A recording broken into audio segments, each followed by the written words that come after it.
നിങ്ങളുടെ പാർട്ട്ണറിന് ജോലി വേണമെന്ന് നിർബന്ധമുണ്ടോ? അതാണ് നമ്മുടെ ഇന്നത്തെ ചോദ്യം. അപ്പോൾ ഇതിനെ പറ്റിയുള്ള നിങ്ങളുടെ അഭിപ്രായങ്ങൾ എല്ലാവരും കമൻറ്റ് ചെയ്യണം. അതേപോലെ നമ്മുടെ ഇൻസ്റ്റാഗ്രാം പേജ്, ഫേസ്ബുക്ക് പേജ് എല്ലാവരും ഫോളോ ചെയ്യണം. യൂട്യൂബ് ചാനൽ എല്ലാവരും സബ്സ്ക്രൈബും ചെയ്യണം. So let's take public opinion.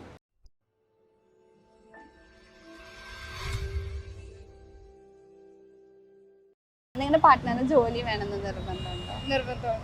അതെന്താ ജോലി വേണം നിർബന്ധമുള്ളത്? കാരണം എനിക്കെന്ന് വെച്ചാൽ ഈക്വലി പോകണമെന്നാണ് ഇഷ്ടം. അപ്പം ജോബ് ഇല്ലെങ്കിൽ അതിന്റെ അർത്ഥം ആള് സെറ്റിൽ അല്ല എന്നാണ് എൻ്റെ ഒരു കോൺസെപ്റ്റ്. അപ്പം ഫോമി നിർബന്ധമാണ് ജോബ് വേണ്ടത്. ഒരു ഫാമിലി ബാലൻസിന് ജോലി നിർബന്ധമാണെന്ന് തോന്നിയിട്ടുണ്ടോ? അതെ, എന്തായാലും നിർബന്ധമാണ്. ഒരു ജോബ് ഇല്ലാതെ എങ്ങനെ ഒരു ഫാമിലി മുമ്പോട്ടോടാൻ പാടാണ്. സോ ഒരു നന്നായി പോകണമെങ്കിൽ നല്ല രണ്ട് പാർട്ട്നേഴ്സും ജോബ് ഉള്ളത് നല്ലത്. ഇൻ കേസ് ഇപ്പൊ ജോലി പോകുന്ന ഒരു സിറ്റുവേഷൻ അല്ലെങ്കിൽ ജോലി ഇല്ലാത്ത ഒരാളൊക്കെ ആണെങ്കിൽ അക്സെപ്റ്റ് ചെയ്യാൻ ജോലി പോവുകയാണെങ്കിൽ ഓഫ് കോഴ്സ് എന്തായാലും സപ്പോർട്ട് ചെയ്യും. ബട്ട് ഇല്ലെങ്കിൽ എന്തായാലും ഉണ്ടാവണം. ഓഫ് കോഴ്സ് വേണം.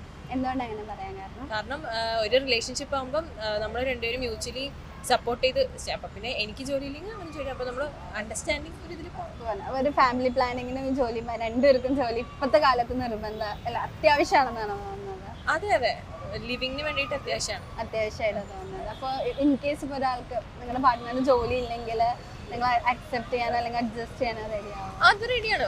ടൈം എടുക്കുമ്പം ജോലി മേടിച്ചാൽ മതി. ജോലി വേണം. എന്താണ് അങ്ങനെ പറയാൻ കാരണം? അല്ല, രണ്ടുപേരും ജോലി ഉണ്ടെങ്കിൽ ലൈഫ് നന്നായിട്ട് പോകുമല്ലോ. അവർ ഫാമിലി പ്ലാനിങ് എന്ന് പറയുമ്പോൾ രണ്ടുപേർക്കും ജോലി ഉണ്ടെങ്കിൽ ബാലൻസ് കാലത്ത് രണ്ടുപേർക്കും ജോലി വേണം. ഓക്കെ, അപ്പൊ ഏത് തരം ജോലി അങ്ങനെ എന്തെങ്കിലും പ്രിഫറൻസ്? അങ്ങനെയൊന്നുമില്ല, ജോലി ഉണ്ടായാൽ മതി. എത്ര കുറഞ്ഞ സാലറി പണിക്ക് പോയാൽ മതി. പണിക്ക് വേണ്ട, അത്ര ഉള്ള നിർബന്ധമുള്ളത്. പാർട്ട്ണർ എപ്പോഴും രണ്ടുപേരും സ്വന്തം കാലം നിൽക്കുന്നത് തന്നെയല്ലേ നല്ലത്. പിന്നെ ഇപ്പോൾ ഞാനൊരാളെ ചൂസ് ചെയ്യുമ്പം അവരെന്ത് ചെയ്യുന്നു എന്നുള്ളത് നോക്കിയിട്ടൊന്നും ആയിരിക്കില്ല നമ്മൾ ചൂസ് ചെയ്യുന്നുണ്ടാവുക. നമ്മളൊരാളെ പരിചയപ്പെട്ട് അവരിൽ നമുക്ക് ഇഷ്ടം തോന്നി കഴിയുമ്പോഴാണ് നമുക്ക് അടുപ്പം തോന്നുന്നത് അല്ലേ. അങ്ങനെ അടുപ്പം തോന്നി കഴിഞ്ഞിട്ട് ഇപ്പോൾ അവർക്കൊരു ജോലി പോയി എന്നുള്ളത് കൊണ്ടോ അതല്ലെങ്കിൽ അവരുടെ ഫൈനാൻഷ്യൽ സ്റ്റെബിലിറ്റി പോയി എന്നുള്ളത് കൊണ്ടോ ഇഷ്ടം പോകുമെന്നല്ല. പക്ഷെ ഞാനെപ്പോഴും ഇനി വരുന്ന ഒരു ജനറേഷന് ഞാൻ എപ്പോഴും സജസ്റ്റ് ചെയ്ത് കൊടുക്കുക, സ്വന്തം കാലം നിൽക്കാൻ പറ്റുന്ന ചെയ്യുന്ന ആൾക്കാർക്കാണ് അത് തന്നെയാണ് നല്ലത്. ഒരു ഫാമിലി പ്ലാനിങ് എന്ന് പറയുമ്പോൾ ഈ രണ്ട് പേർക്ക് ജോലി ഉണ്ടെങ്കിൽ ബാലൻസ് ആയി പോകുന്നു തോന്നുന്നുണ്ടോ? എന്താ ആക്ച്വലി ഫാമിലി പ്ലാനിങ് എന്നുള്ളതുകൊണ്ട് ഉദ്ദേശിക്കുന്നത്? അവർ നമ്മൾ അണ്ടർസ്റ്റാൻഡിങ് അല്ലേ ആദ്യം വേണ്ടത്. സോ അത് അവർ നമ്മൾ ഡിസ്കസ് ചെയ്തിട്ട് ഇപ്പം എന്താ പറയുക, ഒരാൾക്ക് ജോലിക്ക് പോവാതിരിക്കുന്നതാണോ നല്ലത്? സിറ്റുവേഷൻസ് അല്ലേ, ഓരോരുത്തരുടെ സിറ്റുവേഷൻ ഡിഫറെൻ്റ് ആയിരിക്കില്ലേ. ഇപ്പോൾ കുറേ പേര് പറയും എന്താ പറയുക, പെൺകുട്ടി ജോലിക്ക് പോയിട്ട് ആൺകുട്ടി വീട്ടിൽ ഇരുന്ന എന്താ, ആൺകുട്ടി ജോലിക്ക് പോയിട്ട് പെൺകുട്ടി വീട്ടിൽ ഇരുന്ന എന്താ. അതൊന്നും അല്ല അതിൻ്റെ കോൺസെപ്റ്റ്. അവർ നമ്മൾ അണ്ടർസ്റ്റാൻഡിങ് ആണ് അൾട്ടിമേറ്റ്ലി വേണ്ടത്. ആര് ജോലിക്ക് പോകുന്നത് നല്ലതെന്നുള്ള അവരെ ഡിസൈഡ് ചെയ്യേണ്ടത്. പക്ഷേ എൻ്റെ ഒരു കോൺസെപ്റ്റിൽ ആൺകുട്ടികൾക്ക് ജോലി ഉള്ളത്, രണ്ടുപേർക്ക് ജോലി വേണം.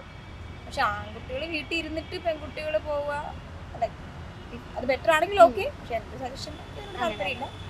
പാർട്ട്ണറിന് ജോബ് ഇല്ലാണ്ട് നമുക്ക് ജീവിക്കാൻ പറ്റില്ലല്ലോ. വേണമല്ലോ ജോബ് എന്ന് പറയുന്നത്. നമുക്കിപ്പം എന്താണല്ലോ, നമുക്ക് ഫിനാൻഷ്യലി സ്റ്റെബിലിറ്റി വേണമല്ലോ. അപ്പോൾ ജോബ് എന്താണെങ്കിലും നമ്മുടെ പാർട്ടാണല്ലോ. ജോബ് ഇല്ലാണ്ട് ജീവിക്കാൻ പറ്റില്ലല്ലോ. അപ്പോൾ പാർട്ട്ണറിനും ജോലി നിർബന്ധമാണെന്നാണ് നോക്കുന്നത്. ഒരു ഫാമിലി പ്ലാനിങ് വരുമ്പോൾ രണ്ടുപേർക്കും ജോലി ഉണ്ടായാലും അത് ടാലി ആയി പോകുമെന്ന് തോന്നിയിട്ടുണ്ടോ? അങ്ങനെയില്ല, ഇപ്പം ജോലി ഇല്ലാണ്ടിരിക്കുന്ന അവസ്ഥകളും ഉണ്ടല്ലോ. അഡ്ജസ്റ്റ് ചെയ്ത് പോകണം. വേണം. എങ്ങനത്തെ ടൈപ്പ് ജോലി, അങ്ങനെ എന്തെങ്കിലും പ്രിഫറൻസ് ഉണ്ടോ? അങ്ങനെ ഒരു ജോലി വേണം. എത്ര സാലറി അങ്ങനെ എന്തെങ്കിലും? ഈ ഒരു നമ്മളിപ്പോൾ ഫാമിലി പ്ലാൻ ചെയ്യുമ്പോൾ രണ്ടുപേർക്കും ജോലി ഉള്ളതാണ് നല്ലത് എന്ന് പറയുന്നത് ശരിയാണോ? കറക്റ്റായിട്ട് തോന്നുന്നുണ്ടോ? ഒരു ബാലൻസ് ആവും ആ ഒരു ജോലി തോന്നുന്നുണ്ടോ? എന്തുകൊണ്ട് അങ്ങനെ പറയാൻ വേണം എന്നുള്ളത്? ഇവർക്ക് ജോബ് ഉണ്ടെങ്കിൽ നല്ലതായിരിക്കും. ഒരു ഫാമിലി പ്ലാനിങ്ങിൽ ഇപ്പോൾ രണ്ടുപേർക്കും ജോലി ഉള്ളത് അത്യാവശ്യമാണെന്ന് തോന്നിയിട്ടുണ്ട്. അത്യാവശ്യം എന്നാലും ഒരു പ്രോപ്പറായിട്ട് ഒരു പ്ലാനിങ് ഇന്ന ജോലി വേണം അങ്ങനെ പ്രിഫറൻസ് എന്തെങ്കിലും ഉണ്ടോ? പ്രിഫറൻസ് സാലറി അങ്ങനെ ഒന്നുമില്ല, നല്ലൊരു ജോലി വേണം അത്രേ ഉള്ളൂ. ഉണ്ടോ? ഒരു ജോലി ഉണ്ടെങ്കിൽ നല്ലതാണെന്നാണോ നിങ്ങളുടെ ഒപ്പീനിയൻ? ഒരു ഫാമിലി പ്ലാനിങ് ഒക്കെ വരുമ്പോൾ ഈ രണ്ടുപേർക്ക് ഈക്വലി ജോലി ഉണ്ടെങ്കിലാണ് അതൊരു പ്രോപ്പർ ഫാമിലി ആയിട്ട് പോകുള്ളൂ, അല്ലെങ്കിൽ ഒരു പ്ലാനിങ് ആയിട്ട് പോകുള്ളൂ എന്ന് തോന്നിയിട്ടുണ്ടോ? അങ്ങനെയല്ല, നമ്മൾ ഫ്യൂച്ചറിലേക്ക് കൂടി നോക്കുമ്പോൾ നമുക്ക് രണ്ടാക്കും ജോലി ഉണ്ടാകുമ്പോൾ ഫിനാൻഷ്യലി സ്റ്റേബിൾ ആകുമ്പോൾ ഈ ഒരു കാലത്ത് നമുക്ക് നിൽക്കാൻ പറ്റുള്ളൂ. അതുകൊണ്ട് രണ്ടുപേർക്ക് ഈക്വലി ഉണ്ടെങ്കിൽ ജോബ് ഉണ്ടെങ്കിൽ ബെറ്റർ. പിന്നെ നമ്മൾ സ്വത്ത് അങ്ങനെ നോക്കിയിട്ടല്ലല്ലോ, നമുക്ക് രണ്ടാളും ഇപ്പൊ കറന്റ് ഉള്ള നോക്കിയിട്ടാണെങ്കിൽ എന്തായാലും ജോബ് വേണം. നിർബന്ധമില്ല. ഇല്ല, അതെന്താ നിർബന്ധമില്ല എന്ന് പറയുന്നത്? ആർക്കായാലും ഒരാൾക്ക് ജോബ് മതി എന്നാണോ? ഇല്ല അങ്ങനെയൊന്നുമില്ല. അങ്ങനെയൊന്നുമല്ല, എന്തായാലും കുഴപ്പമില്ലല്ലോ. കുഴപ്പമില്ല, അങ്ങനെയാണോ? നിങ്ങൾക്ക് സെയിം, എന്തായാലും കുഴപ്പമില്ലെങ്കിൽ. അപ്പൊ ജോലി ഇല്ലാത്ത ഒരാളാണെങ്കിൽ നിങ്ങൾ നോക്കിക്കോളാം. ഇന്നത് കേരളത്തിലുള്ള പല ആണുങ്ങൾക്ക് അങ്ങനത്തെ ആൾക്കാരാണ് വേണ്ടത്. അപ്പൊ അങ്ങനെയാണോ? ജോലി ഇല്ലാത്ത ആൾക്കാരാണെങ്കിൽ ഞാൻ നോക്കിക്കോളാം, അങ്ങനെയാണോ പറയണേ? രണ്ടും കൈ കെട്ടി സ്വീകരിക്കും. അപ്പൊ ഇപ്പൊ നമ്മള് ഫാമിലി പ്ലാനിങ്ങിലൊക്കെ പറയില്ലേ, രണ്ടുപേർക്കും ജോലി ഉണ്ടെങ്കിൽ ശരിയാവുള്ളൂ, ഇപ്പത്തെ കാലത്ത് ജീവിക്കണമെങ്കിൽ രണ്ടുപേർക്കും ജോലി വേണം, അങ്ങനത്തെ ഒക്കെ കാര്യങ്ങളോ അപ്പൊ തലയിൽ പോവോ? അതൊക്കെ ശരിയാണല്ലോ, ഒരു പക്ഷേ അതൊക്കെ ശരിയാണല്ലോ. ശരിയാണ്, അങ്ങനെ കുഴപ്പമൊന്നുമില്ല. കുഴപ്പമൊന്നുമില്ല, എന്തെങ്കിലും കുഴപ്പമില്ല, ഇല്ലല്ലോ കുഴപ്പമില്ല.